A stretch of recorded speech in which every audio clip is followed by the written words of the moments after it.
Dear organizers and participants, some 3 decades ago, a well-known political scientist and writer claimed that the history of the world as we had known it was over.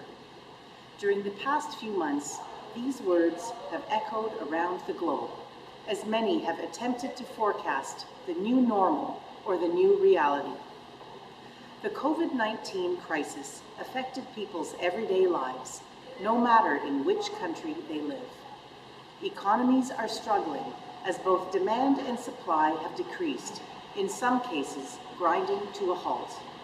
However, what history has taught us is that humankind is adaptable to every kind of challenge we face. The mining industry around the world has been seriously affected by COVID-19.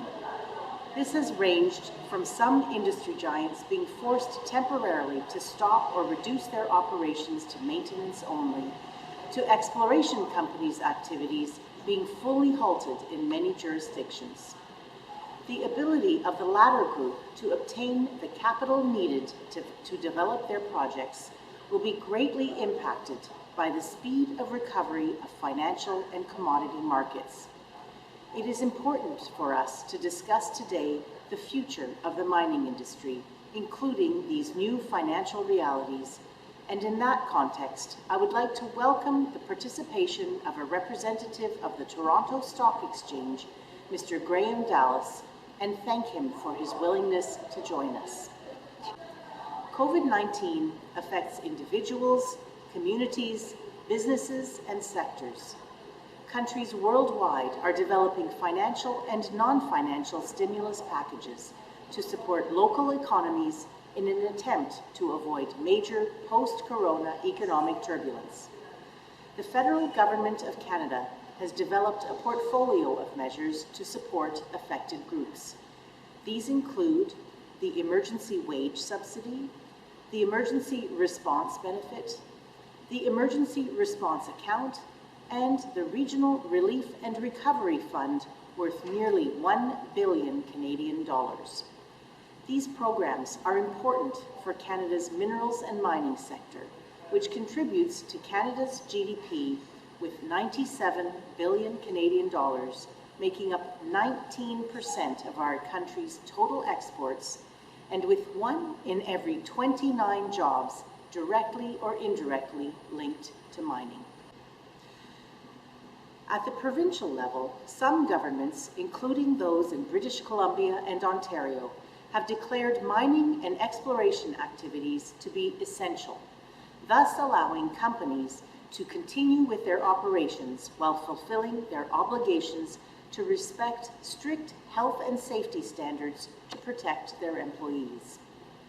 Industry associations and organizations in Canada connected to mining and minerals, such as the Prospectors and Developers Association of Canada, PDAC, the Mining Association of Canada, MAC, and TMX Group Limited, have been working closely and continuously with the federal and provincial governments to reach agreement on the type of support companies need in response to COVID-19. This teamwork has resulted in the submission and adoption of proposals on, for example, the extension of annual deadlines for the financial and work-related obligations of companies, or the inclusion of publicly listed companies in the wage subsidy program. I'm encouraged to see that many European countries, including Serbia, have developed their own programs to support businesses and individuals.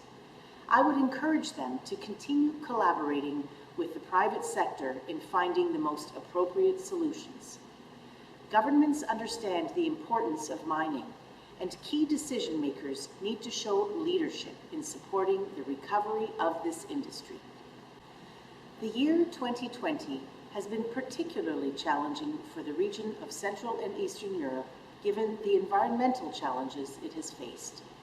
The year started with an unusually high number of days of serious air pollution, leading to renewed discussions on the need to reduce greenhouse gas emissions and for a transition to more environmentally friendly economies. Not long after that, COVID-19 brought us together to talk, at least virtually, about health and safety standards and how this crisis will shape the future of business through the greater adoption and use of technology. For many years, if not decades, the mining and mineral exploration industry has already been implementing solutions to improve environmental protection, set higher health and safety standards, and introduce digital technology. Whether their motivation was to lower costs, minimize mining's footprint, or maximize extraction, the industry was often at the forefront of investments in innovative technologies and solutions. What many industries will discuss going forward has been at the core of mining for some time already. In Canada, mining ranks amongst the top industries for the adoption of green technologies. Canada is also seen as a global leader in extractive and clean technologies and geological sciences. Our clean tech sector has shown rapid growth in the last few years, accounting for 3.2% of Canada's GDP and 317,000 jobs in 2017.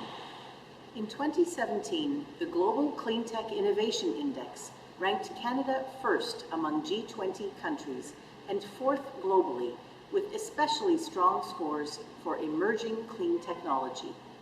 As the OECD's second most highly educated workforce, and given its openness to green innovation, Canada is poised to become a powerhouse in clean tech.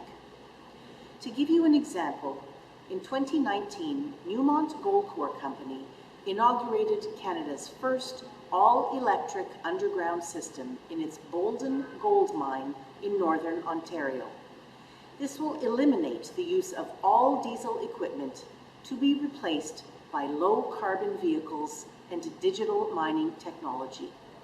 According to the World Gold Council, this transition could potentially reduce Bolden's greenhouse gas emissions by 70% annually. Since we are proud of our goals and achievements, we see real value in sharing them with the world. In Central and Eastern Europe, many Canadian companies involved in the mining industry are showcasing their ability to develop or use innovative technologies and solutions.